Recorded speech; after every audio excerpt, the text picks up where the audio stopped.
Hello friends, मैं अवधेश सिंह स्वागत करता हूं आपके अपने चैनल एएसएल स्टडी में। तो सबसे पहले नव वर्ष की हार्दिक शुभकामनाएं आप सभी को। 2022 को अच्छा वक्त दिखाना ही होगा, क्योंकि इसके कई पीढ़ियों को मैंने अपनी मेहनत और लगन से सींचा है। अगर आप इस सेंटेंस का मतलब अभी नहीं समझ पा रहे हैं तो बस वीडियो के अंत तक बने रहिए, सारा चीज़ आपके समक्ष क्रिस्टल क्लियर होगा। क्योंकि इस वीडियो में हम जेएसएससी सीजीएल के अंतर्गत या जेएसएससी सीजीएल के दौरान हम यूँ कह लें कि अपने आप को मोटिवेट रखना क्यों जरूरी है, अपने आप को मोटिवेट कैसे रखें, इस तरह की वीडियो तो आप देखे होंगे।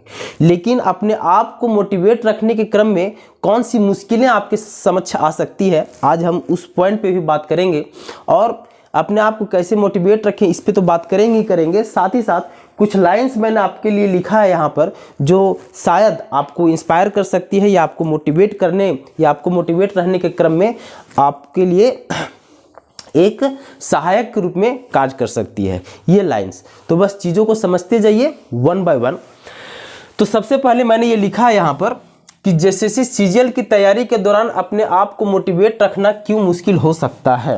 ठीक, अच्छा, मेरा ये एक दावा और है कि बस वीडियो के अंत तक अगर आप देख लिए पूरा वीडियो तो ये वीडियो आप में जुनून, जोश और एक सही पाथ देने के लिए यह वीडियो पर्याप्त होगा। तो जैसे कि पहला ही पॉइंट मेरा क्या है कि जेएसएससी सीजीएल की तैयारी के दौरान अपने आप को मोटिवेट रखना क्यों मुश्किल हो सकता है, क्यों मुश्किल हो सकता है, इस पे हम सबसे पहले हम बात करेंगे। ठीक, तो मुश्किल क्यों हो सकता है, सिंपली इसको हम चीज़ों को जानेंगे। क्या है कि मुश्किल इसलिए हो सकता है क्योंकि दो तीन थॉट्स हैं जो कि प्रायः आपको परेशान करती है या आपके लिए एक मुश्किल का काम करती है। वो दो तीन फैक्टर हो सकता है कि आप अभी तक उनको आप माइंड भी नहीं करते होगे, और वो साइड बाय साइड एक आप यूँ बोलो कि आपके और आपके एम मतलब आपके और आपके सपनों के बीच में एक घाव बनाने की कार्य करती है। वही सब मानसिकता, छोटे छोटे चीज़, उन्हीं चीज़ों को हम डील करेंगे। जैसे जेएसएससी पे केसेस चल रहे हैं, ये बहुत सारा न्यूज़ चला। इसके पहले का वीडियो जो था मेरा, उसमें चूँकि ये न्यूज़ था कि जेएसएससी पे केस हुआ है 10th और 12th को लेके, ये इसके पहले जेपीएससी पे केस हुआ। तो जेएसएससी या जेपीएससी कहीं ना कहीं कोई भी आयोग एग्जाम कंडक्ट करवाती है तो उनके कुछ निर्णयों के विरुद्ध में केस होते हैं। लेकिन यही केस का जो मुद्दा है वो कुछ लोगों के लिए एक उसके तैयारी के दौरान में एक बाधा का काम बनती है। क्योंकि होता क्या है और पता क्या चलता है कि वो केस का निर्णय आ गया, हो सकता है कि वो स्टूडेंट के पक्ष में हो सकता है वो सरकार के पक्ष में हो, लेकिन उस केस के एक जो र्यूमर बोल दो या उस केस का एक क्या उसको बोल सकते हो, थोतलाबाजी ही बोल दो कि केस हो गया है तो एग्जाम नहीं होगा, तो पेंडिंग होगा, तो कुछ नहीं हो सकता है सरकार का। तो इस टाइप की छोटी छोटी मानसिकता आपको तैयारी करने के क्रम में आपके लिए एक बाधा का काम करती है। तो मैंने यहाँ जो ये लाइन लिखा है कि जेएसएससी सीजीएल की तैयारी के दौरान अपने आप को मोटिवेट रखना क्यों मुश्किल हो सकता है, उसके पीछे पहला रीजन है कि जेएसएससी पे केसेस चल रहे हैं। ये आपको पता चला है, ये आपको पता चलते रहता है, और ये केसेस चल रहे हैं इसलिए आप पढ़ाई नहीं करोगे। अच्छा, देखते हैं कल से पढ़ाई करेंगे। तो इस टाइप की मानसिकता जो है ये अपने आप को मोटिवेट रखने में आपके समझ मुश्किल पैदा कर सकती है, पहला। दूसरा जो मोस्ट नोन चीज़ है, जैसे अभी कोरोना केसेस 2020 से चूँकि चलते आ रहा है, 2020 में कोरोना केसेस हुआ, 2021 में हुआ, और अब जो कि 2022 इंटर किया है और इसमें भी कोरोना का केसेस अब सामने आ रहे हैं। ओमिक्रॉन का केसेस, कोरोना का नया वेरिएंट का जो पता चला है ओमिक्रॉन, उसके केसेस अब मिलने स्टार्ट हुए हैं, हम यूँ कह लें, या फिर पुराना ही वेरिएंट है उसके केसेस मिलने स्टार्ट हुए, मतलब इन शॉर्ट कोरोना के केसेस अब मिलने स्टार्ट हो गए हैं। तो अब मानसिकता ये भी बनती है कि कोरोना के केसेस आ रहे हैं तो जैसे अभी तक लॉकडाउन लगते आया, तो हो सकता है कि कुछ समय के बाद लॉकडाउन लग जाए, हो सकता है कि एग्जाम पोस्टपोन्ड हो जाए, या हो सकता है एग्जाम कैंसिल ही हो जाए। ये बहुत सारे थॉट प्रोसेस चलते हैं इंसान के माइंड में। ठीक, और होता क्या है, मान लो कि कुछ भयावह स्थिति, भगवान ना करे, अगर भयावह स्थिति हो भी जाती है और अगर लॉकडाउन लगाना पड़ जाता है सरकार को, तो 2 महीने 3 महीने, मतलब लॉकडाउन चलो 1 महीना का लगा, लेकिन उसका इम्पैक्ट जो है वो 2-3 महीना तक रहता है। मान लो कि लॉकडाउन लगने के बाद 3 महीना 4 महीना जैसे आपका जो एग्जाम होने वाला है उसमें हो सकता है कि 1-2 महीना आपका टल जाए, 1-2 महीना डिले एग्जाम हो। तो उस 1-2 महीना के डिले के चक्कर में आपके मन में क्या मानसिकता बढ़ जाती है ना कि कोरोना है तो एग्जाम अब पोस्टपोन्ड हो जाएगा। पोस्टपोन्ड ऐसा हो जाएगा कि लगता है आपको कि 1.5 साल के बाद अब एग्जाम होगा या 2 साल के बाद आपका एग्जाम होगा। एक निश्चिंतता आ जाती है माइंड में, एक स्थिरता आ जाती है माइंड में कि आपको तैयारी फिलहाल नहीं करना है। और यही स्थिरता और यही निश्चिंतता जो है ये आपके लिए काल का कारण बनती है। ठीक, कि कोरोना का केसेस चल रहे हैं तो लॉकडाउन लगेंगे तो एग्जाम पोस्टपोन्ड होंगे, और बहुत सारे रिमर्स भी आपको देखने को सुनने को मिलते हैं। तो ये जो फैक्टर है कोरोना का, इसके पहले मैं जेसीसी के केस के बाद बताया, ये फैक्टर भी एक बाधा का काम करेगी या करती है। दूसरा कोरोना केसेस, ये भी एक बाधा का काम करती है। तीसरा, एक किसी के मन में ये भी होता है कि अरे हर जगह तो सेटिंग हो जाता है, चाहे हम जेपीएससी की बात कर लें या जेसीसी की बात कर लें या किसी भी एग्जाम की बात कर लें, सेटिंग हो जाता है, सीट बिक जाते हैं, तो तैयारी करके हम क्या करें, क्योंकि बहुत सारे कमेंट्स ऐसे आते हैं इस वीडियो पे, इसीलिए इन पॉइंट्स को मैंने यहाँ पे लिया है। तो ये थॉट प्रोसेस की सेटिंग हो जाता है, इसीलिए हम तैयारी ना करें, तो फिर अगर सेटिंग ही है और सेटिंग के दम पर ही अगर नौकरी होता है तो आपका ये वीडियो देखना ही बेकार है। क्योंकि इसके पहले मैंने इस पर कितना सेटिंग होता है, कितना जीवन होता है, पूरा चर्चा मैं नहीं कर चुका हूँ। ठीक, और ये आपको भी पता है कि पूरे सीट नहीं बिकते हैं साहब, और जरूरी नहीं है कि सीट बिक ही जाते हैं। अरे कुछ हल्का फल्का हो सकता है, सेंटर का गलती हो सकता है कि कुछ हल्का फल्का आयोग का गलती हो, उसका भुगतान जो है वो करना पड़ता है अभ्यर्थी को, इसमें कोई संदेह नहीं है। लेकिन उसके लिए हम अपना पढ़ाई या अपना स्ट्रगल्स नहीं छोड़ सकते ना, अपने सपनों को नहीं छोड़ सकते। इसीलिए इस तरह के विचार की सेटिंग हो जाती है तो हम पढ़ाई क्या करें, ये भी क्या है कि एक बाधा का काम करती है। चौथा पॉइंट मैंने लिखा है कि पहला अटेम्प्ट है। बहुत सारे लोगों को जैसे सीजीएल जो है ये पहला अटेम्प्ट होगा, तो ये एक मानसिकता बढ़ जाती है कि बहुत सारे लोग मान लो कि 3 साल से 4 साल से तैयारी कर रहे हैं। जैसे 2019 में इसका फॉर्म भराया, 2015 में एग्जाम कैंसिल हुआ, तो बहुत लोगों का एक मानसिकता बढ़ जाती है कि 3 साल से 4 साल से 5 साल से लोग पढ़ाई कर रहे हैं, मेरा ये पहला अटेम्प्ट है तो मैं क्या कर लूँगा वहाँ पर। ये एक मानसिकता है कि मैं क्या कर लूँगा, 4 साल 5 साल वाले उनके समक्ष मैं खड़ा कहाँ रह पाऊँगा। तो ये मानसिकता भी कहीं ना कहीं एक बाधा का काम करती है। क्योंकि मैंने इसके जस्ट पहले की वीडियो में कहा था कि मान लो कि 4 साल से 5 साल से कोई तैयारी कर रहे हैं, मान लेते हो भीष्म पितामह हो गए हैं, तो आप कर्ण बनने का कोशिश करो ना, उद्भासल कर्ण। चूँकि नाटक चल रहा था क्लासेस में, और उसी के दौरान मैंने इस चीज़ का चर्चा किया था कि महामहिम भीष्म, मतलब अगर भीष्म नहीं बन सकते महाभारत के, अगर भीष्म पितामह नहीं बन सकते तो कर्ण बनने का कोशिश आप अवश्य करें। और अगर कर्ण भी आप बन जाते हो तो पूरे के पूरे रन को आप जीत सकते हो। ठीक, तो ये सब फैक्टर जो आपको मोटिवेट रखने में एक मुश्किल डाल सकती है, मतलब जो पॉइंट्स है हमारा कि जैसे सीजीएल की तैयारी के दौरान अपने आप को मोटिवेट रखना क्यों मुश्किल हो सकता है, तो इन फैक्टर्स की वजह से मुश्किल हो सकता है। छोटे छोटे चीज़ हैं, हो सकता है कि बहुत लोगों को ये लगे क्या बचपना वाली चीज़ों को मैंने यहाँ डिस्कस किया है, लेकिन इन चीज़ों को आप एनालाइज कीजिएगा। अभी हो सकता है कोरोना का केस अगर आपको सुनने में मिले तो आपको नई एग्जाम कैंसिल हो जाएगा, नई एग्जाम पोस्टपोन हो जाएगा, तो देखिएगा कि जिस लय में आप पढ़ रहे हैं ना वो लय आपका डाउन जाएगा फिर, और यही चीज़ नहीं होने देना है। क्योंकि ये जो फैक्टर्स मैंने गिनवाए, ये फैक्टर्स गिनवाने के पीछे मेन रीजन मेरा यही है कि चीज़ें कुछ भी हो, अगर आपने एक जिद ठाना है कि सचिवालय हमको पाना है तो अटेनी हो पाना है, उसके लिए अभी तक समय दिया है, आगे भी समय देंगे। तो इन फैक्टर्स को आपको एक्सक्लूड करना है, हमेशा इंक्लूड नहीं करना है। You should exclude these factors, हमेशा आप माइंड करना इस चीज़ को। उसके बाद मैंने ये जो पॉइंट्स लिखा है कि क्या अड़चनें आ सकती हैं आपके और एग्जाम के बीच में, तो ये जो फैक्टर्स मैंने 4-5 फैक्टर्स यहाँ पे आपको काउंट करवाया, उन्हीं फैक्टर्स को आप यहाँ पे इंक्लूड कर सकते हो कि यही सब जो फैक्टर्स हैं वो आपके और आपके एग्जाम के बीच में एक अड़चन का काम कर सकती है। 2 पॉइंट्स को मैं यहाँ एक साथ कवर करूँगा कि अपने आप को मोटिवेट रखना क्यों जरूरी है, और अगला कि कैसे रखें अपने आप को मोटिवेट। ठीक, तो इसके लिए कुछ पॉइंट्स मैंने यहाँ पे लिखा है, जैसे कि ऑल जेपीएससी एस्पिरेंट्स, जो मैं पहले पॉइंट्स लिखा हूँ उसको पहले मैं क्लियर करता हूँ, उसके बाद इसको हम डिटेलिंग भी करेंगे।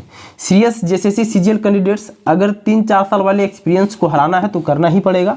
सम कोर्स विच इंस्पायर्ड यू और all entire family will be finally in right path. मैं यहाँ लिखना क्या चल रहा हूँ बेसिकली कि मोटिवेट रखना क्यों जरूरी हो जाता है और कैसे मोटिवेट रखें। इसके पहले बहुत बार मैंने चर्चा किया है कि जेपीएससी के जितने भी एस्पिरेंट्स जिनका पीटी नहीं निकला किसी कारणवश ही हम उसको बोलेंगे, किसी कारणवश, लेकिन वो मेहनत बहुत दम से किए थे, काबिलियत उनमें दम भर था, कुट के काबिलियत भरा हुआ था, तो उनका पीटी नहीं निकला, तो वो भी आपके साथ सचिवालय के एग्जाम में फाइट करने के लिए आ रहे हैं, ये मान के चलो।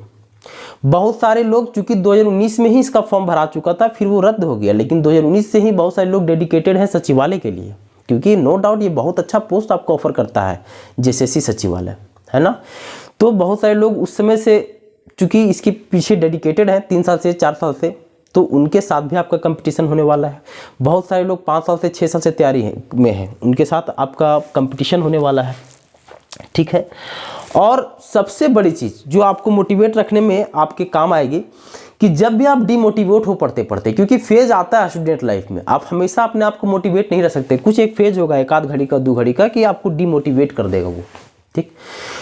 तो जब भी आप डिमोटिवेट हो जाओ ना, तब अपने फैमिली के कंडीशन को देख लो कि आपकी फैमिली जो है वो अभी किस वे में सर्वाइव कर रही है। मैं ये नहीं कह रहा हूँ कि किसी की फैमिली जो है वो बहुत वर्स्ट कंडीशन में होगी, तो वर्स्ट कंडीशन नहीं सर, आप तैयारी कर रहे हो, अगर सरकारी नौकरी का आप तैयारी कर रहे हो तो इतना तो खैर कन्फर्म्ड है कि चाहे तो आप गरीब होगे, चाहे तो आप मिडिल क्लास के होगे।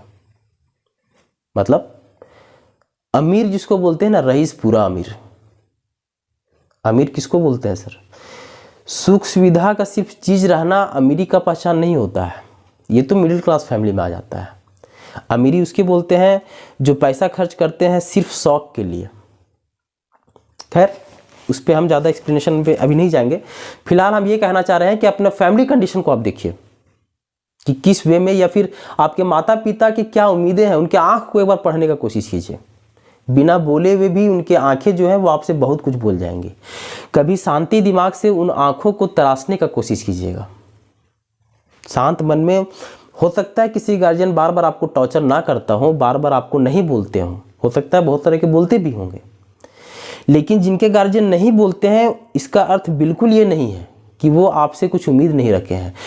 चीज़ों को, छोटा छोटा चीज़ को आप माइंड करना सीखो ना सर, आप मोटिवेट हो जाओगे अपने आप। जैसे गांव घर में या आपके मोहल्ला में, गली में किसी का जॉब लगा, किसी के बच्चे का जॉब लगा, और तब आपका गार्जियन का जो रिएक्शन होता है, रिएक्शन इन द सेंस कि वो आपको आके बोलते हैं ना कि चलो उसका बेटा का या उसके बेटी का इस ब्रांच में जॉब लग गया या इस डिपार्टमेंट में जॉब लग गया, तब ये जब न्यूज़ आपको सुनाते होंगे ना, तो उनके आंखों की तरफ बस एक बार झांक के देखना आप कि ये न्यूज़ सुना के वो क्या उम्मीद रख रहे हैं आपसे।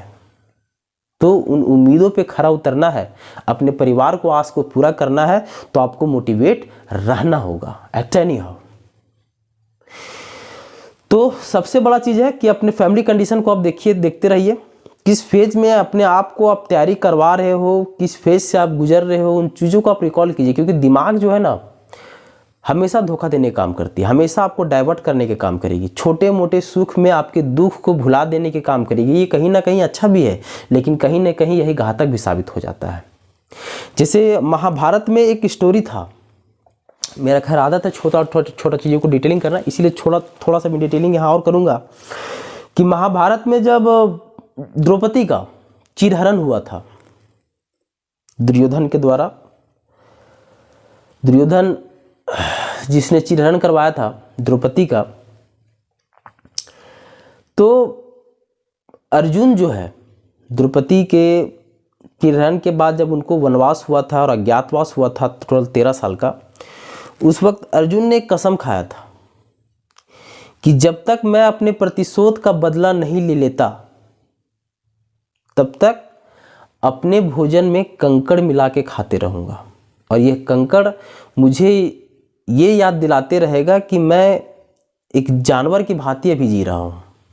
जब तक मैं उससे प्रतिशोध नहीं ले लेता तब तक अपने भोजन में मैं कंकड़ मिलाकर ही चावल ग्रहण या भोजन ग्रहण करूँगा, क्योंकि ये मुझे याद दिलाएगा कि तुम क्या हो और तुमको आखिरकार करना क्या है। तो कहने का अर्थ है कि हमेशा अपने पास्ट को, अपने प्रेजेंट को और अपने आने वाले फ्यूचर को कोरिलेट करने का कोशिश करते रहिए। बहुत शांत शब्दों में और बहुत शांत स्वभाव से आपको समझाने का कोशिश कर रहा हूँ।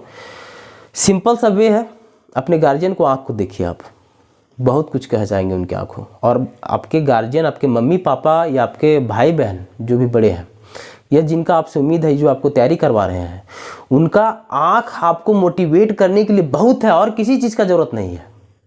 बस एक बार ध्यान से, शांति मन से, एकाग्रता के साथ उसको देखने का कोशिश आप अवश्य कीजिएगा। कुछ लाइंस मैंने यहाँ लिखी है जो शायद आपको मोटिवेट करने के लिए पर्याप्त होगा या फिर आपको इंस्पायर करने में एक सहायक का काम करेगा ये लाइंस। पहला लाइन मैंने क्या लिखा है कि हर गुनाह और हर एक पल का भुगतान कराऊंगा 2022 से। हर एक गुनाह और हर एक पल का भुगतान कराऊंगा 2022 से। कहने का अर्थ या मैं यहाँ ये लिखना चाह रहा हूँ कि जैसे कि 2020 में कोरोना आया, 2021 में कोरोना आया, 2022 का भी स्टार्टिंग ही है और अभी कोरोना का केसेस सुनने को मिलने आ गया। तो 3 साल से ना एग्ज़ाम हुआ तो रिजल्ट नहीं आया, या फिर 2020 ही क्यों, 2019 में भी तैयारी किए, उसका आपका चलो मान लो सिलेक्शन नहीं हो पाया, 2018 में सिलेक्शन नहीं हो पाया, हो सकता है 4 साल से, 5 साल से, 6 साल से बहुत लोग लगे हुए तैयारी में। तो वही चीज़ मैं यहाँ पे लिख रहा हूँ कि चाहे मैं 18 से लगा हूँ या 2017 से लगा हूँ या 2019 से लगा हूँ, कि हर गुनाह और हर एक पल, हर गुनाह कौन सा हुआ सर, गुनाह हुआ 2020 से, जो 2020 में कोरोना, 2021 में कोरोना और अभी 2022 में कोरोना। ये कोरोना के वजह से भी बहुत लोगों के साथ ऐसा हुआ कि तैयारी पूरा बढ़िया से हो चुका है, लेकिन चूंकि चाहे तो एग्जाम पोस्टपोन हो जा रहा है, चाहे एग्जाम कैंसिल हो जा रहा है, जिसकी वजह से वो अपनी मेहनत को एक सही पाथ देने में सफल नहीं हो पा रहे हैं। तो यहाँ गुनाह शब्द से मैंने इसको संबोधित किया है। और हर एक पल से संबोधित किसको किया है, मान लो बहुत लोग कोरोना के पहले से ही, मान लो 2019 से, 2018 से, 2017 से तैयारी कर रहे हैं, किसी ना किसी, हो सकता है पीटी निकला हो, मेंस निकला हो, मेरिट लिस्ट में नाम नहीं आया हो, तो वही चीज को मैंने लिखा हूं कि हर एक गुनाह और हर एक पल का भुगतान कराऊंगा 2022 से। ये डेडिकेशन आपका होना चाहिए। 2022 आप सभी के लिए उत्तम हो, आप सभी के लिए अच्छा हो। तो कुछ चीजें जो आप 2022 से बात के रूप में कह रहे हो, संवाद के रूप में कह रहे हो, एक डेडिकेशन के रूप में कह रहे हो, उन चीजों को उसी हिसाब से लेना है। जैसे मैं यहाँ कहना क्या चाह रहा हूँ कि हर गुनाह और हर एक पल का भुगतान कराऊंगा 2022 से, ये डेडिकेशन आपका होना चाहिए। अगला लाइन मैंने क्या लिखा है कि 2022 को सही वक्त दिखाना ही होगा, जो कि वीडियो की स्टार्टिंग में ही मैंने ये सेंटेंस को कहा था कि 2022 को अच्छा वक्त दिखाना ही होगा, क्योंकि इसके कई पीढ़ियों को मैंने अपने मेहनत और लगन से सींचा है। क्या कहा मैंने कि 2022 को अच्छा वक्त दिखाना ही होगा, क्योंकि इसके कई पीढ़ियों को मैंने अपने मेहनत और लगन से सींचा है। कहने का अर्थ हुआ कि 2022 की कई पीढ़ियों को, मतलब बहुत सारे लोग 2000 मान लो 18 से तैयारी कर रहे हैं, तो 2018, 2019, 2020, 2021, बहुत लोग 2020 से ही तैयारी कर रहे होंगे, तो 2020, 2021, कोई 19 से तैयारी कर रहे होंगे तो 19, 20, 21, कोई 17 से तैयारी कर रहे होंगे तो 17, 18, 19, 20, 21। तो क्या हुआ, ये 2022 की पीढ़ी तो हुई, 2017, 2018, 2019, फिर आया 2020, आया 2021, आया, अभी 2022 आया, आगे 2023 आएगा। तो मैंने यहाँ लिख रहा हूँ कि 2022 को अच्छा वक्त दिखाना ही होगा, क्योंकि इसके कई पीढ़ियों को, मतलब 2019 को, 2018 को, 2017 को, इसके कई पीढ़ियों को मैंने अपने मेहनत और लगन से सींचा है। कहने का अर्थ कि मान लो मैं 18 से तैयारी में लगा, तो 18 से ही मैं मेहनत कर रहा हूँ, 18 से ही एक मेहनत, एक लगन है मेरे अंदर। तो अपने आप का वो लेवल बनाने के लिए, कि मैं कहीं किसी जॉब में सेट हो जाऊं, इसके लिए मैं लगातार मेहनत और लगातार लगन के साथ लगा हुआ हूं। तो यही चीज़ मैं लिख रहा हूं कि 2022 को अच्छा वक्त दिखाना ही होगा, क्योंकि इसके कई पीढ़ियों को मैंने अपने मेहनत और लगन से सींचा है। ठीक, अगला लाइन मैंने लिखा है कि इसके अगले पीढ़ी, मतलब 2022 का अगला पीढ़ी कौन सा, 2022 का अगले पीढ़ी 2023। तो मैंने लिखा है कि इसके अगले पीढ़ी 2023 तक शायद मुझ में वो जिद की हौसला जिंदा ही ना रहे। क्या मैंने लिखा है कि 2022 के अगला पीढ़ी, जैसे अभी 2022 चल रहा है, तो 2022 के अगला पीढ़ी अर्थात 2023 तक शायद मुझ में जिद की हौसला जिंदा ही ना रहे। कहने का मतलब, जैसे अभी जो जिद है कि नहीं सचिवालय हमको पाना है, अभी जो जिद है कि झारखंड सरकार के अंतर्गत कोई नौकरी पाना है, अभी मुझे जिद है कि रेलवे के अंतर्गत कोई नौकरी पाना है, अभी मुझे जिद है कि एसएससी सेंट्रल के अंतर्गत मुझे कोई नौकरी पाना है, तो ये जिद का हौसला, जैसे क्या होता है कि धीरे धीरे समय पर आपका हौसला में कमी आएगा, आप धीरे धीरे टूटोगे। ये ह्यूमन टेंडेंसी है सर, कुछ ना कुछ कमी जरूर आ जाता है। तो वही चीज़ों को मैंने लिखा है यहाँ पर कि इसकी अगले पीढ़ी 2023 तक शायद मुझ में वो जिद की हौसला जिंदा ही ना रहे, सो जी ले इसे आखिरी सांस तक, ताकि 2023 से एक नया दौर शुरू कर सको। क्या कि इसके अगला पीढ़ी 2023 तक शायद मुझ में वो जिद की हौसला, जो भी जिद है ना कुछ करने का, वो जिद का हौसला जिंदा ही ना रहे। इसलिए जी ले इसे आखिरी सांस तक, ताकि 2023 से एक नया दौर शुरू कर सकूं। एक नया दौर कहने का अर्थ हुआ जैसे अभी पढ़ाई लिखाई कर रहे हो, इसके बाद एक जॉब में सेटल्ड हो जाओगी, इसके बाद आपका गृहस्थी जीवन स्टार्ट होगा, सामाजिक जीवन स्टार्ट होगा। तो लाइफ चलते रहता है, कहीं एक जगह स्टॉपेज नहीं है लाइफ का, ठीक। लेकिन कहने का अर्थ कि 2022 में अगर सेटलमेंट सब चीज़ का हो जाता है, एक जॉब लेकर आप सेटल्ड हो जाते हो, तो 2023 में एक अगले जीवन के अगले पड़ाव में आप प्रवेश करो और वहाँ एक नया शुरुआत करो। तो वही चीज़ों को मैंने अपने शब्दों में लिखा है कि इसके अगले पीढ़ी 2023 तक शायद मुझ में वो जिद की हौसला जिंदा ही ना रहे, सो जी ले इसे आखिरी सांस तक, ताकि 2023 से एक नया दौर शुरू कर सकूं। आई होप ये लाइंस जो हैं, जो कि आप 2022 से कह रहे हो, 2022 और आपके बीच में एक संवाद है, संवाद के रूप में ही इस लाइन को देखना है। और ये संवाद को अगर आप दिल के गहराइयों से देखोगे ना सर, तो बहुत कुछ कहता है ये लाइन। इसके अलावा मैंने कहा कि जब भी आपको मोटिवेट या जब भी आपका मन उछले ना पढ़ाई से, अपने गार्जियंस के आंखों में झांक के देखो, बिना कुछ कहे भी बहुत कुछ कह देती है। वो पिक्चर में बहुत सारा डायलॉग सुने होंगे ना, एक्टर और एक्ट्रेस का, हीरो हीरोइन का, कि तुम्हारे आंखें बहुत कुछ कह देती है। हीरोइंस कहते हैं, हीरो को कहते हैं कि तुम्हारा आँख बहुत कुछ कह देती है। सर वो सब फिल्मी चीज़ें ठीक है, लेकिन सही में अगर किसी का आँख कहता हो ना, तो जिस फेज से आप गुजर रहे हो, इस फेज में, जिस फेज में गार्जियन आपको सपोर्ट करवा रहा है, गार्जियन जब दूसरों के बाल बच्चों के बारे में, दूसरों के बेटा बेटी के बारे में सुनता है कि उसका जॉब यहाँ हो गया, वो यहाँ सेटल्ड हो गए, वो वहाँ सेटल्ड हो गए, तो उनके आँख आपको बिना बोले, जो आपके साथ बोलने की कोशिश करती है, जो आपके साथ संवाद करने की कोशिश करती है, उसको बस समझने का आप कोशिश कीजिए। आई थिंक आपके गार्जियंस के सिर्फ जो आंखें हैं ना, वो आपको मोटिवेट करने के लिए पर्याप्त है। आई होप जो भी अभी तक चर्चा हुआ ये आपको समझ में आया होगा, पसंद भी आया होगा। और जैसे कि आपको पता है कि JSSC CGL के लिए मैथ, रीजनिंग और खोरठा का निःशुल्क क्लासेस आपको इसी चैनल पे अवेलेबल करवाया जा रहा है। क्योंकि मैंने कहा था, आई थिंक इसके पहले 2 वीडियो में मैं कह चुका हूँ, तीसरा वीडियो में कह रहा हूँ कि प्रतिभा की कमी नहीं है लोगों में। कुछ लोग को समय कमज़ोर कर देती है और कुछ लोग को आर्थिक स्थिति कमज़ोर कर देती है। तो जो लोग आर्थिक स्थिति से शायद उतने अभी सक्षम नहीं है या एफर्ट नहीं कर पा रहे हैं, क्वालिटी का कोशिश है हमारा कि हर चीज़, चाहे मैथ का हो, चाहे रीजनिंग का हो, चाहे खोटा का हो, पॉइंट टू पॉइंट आपके समक्ष रखूं। और चूंकि इस पे ऑलरेडी 17-18 वीडियो अपलोड किया भी जा चुका है, तो अगर आपने उन वीडियोज़ को नहीं देखा है, मतलब अगर आप पहली बार विजिट कर रहे हो चैनल पे, तो आप चैनल को विजिट करो, चैनल के आइकन में जाओ, वहाँ क्लिक करो, बाकायदा आप प्लेलिस्ट सेक्शन में जाना, पहले होम फिर वीडियो देन प्लेलिस्ट। प्लेलिस्ट में JSSC CGL math, JSSC CGL reasoning और JSSC CGL खोटा, ये प्लेलिस्ट में टॉपिक बना हुआ है। तो आप जाके किसी भी वीडियो को देख सकते हो। इसके अगले की वीडियो से आपको पर डे 2-2 वीडियो मिलना स्टार्ट होगा। एज आई कमिटेड कि मैथ का आपका पर डे वीडियो मिलेगा, रीजनिंग का सप्ताह में 2 वीडियो और खोटा का सप्ताह में 4 वीडियो आपको मिलेंगे। मतलब हमारा टारगेट है कि ये 2.5 महीना में कम से कम हम पूरा का पूरा सिलेबस कवर करें आपका। इसी वजह से पर डे आपको 2 वीडियो देने का कोशिश है हमारा। वीडियो पसंद अगर आया आपको सर, तो अपने दोस्त यारों के साथ इसको शेयर आप अवश्य कीजिएगा। और अगर पहली बार आप चैनल पे विजिट कर रहे हैं, मतलब पहली बार अगर आप चैनल पे आए हैं और अगर JSSC CGL या झारखंड सरकार के अंतर्गत किसी भी एग्जाम की तैयारी कर रहे हैं जहां मैथ और रीजनिंग और खोटा पूछा जा रहा है, तो उनके तैयारी के लिए आप इस चैनल के साथ जुड़ सकते हैं। चैनल से जुड़ने के लिए चैनल को सब्सक्राइब करें और जितना हो सके इस वीडियो को आप शेयर अवश्य करें। Thank you so much. मिलते हैं अगले वीडियो में। Bye bye.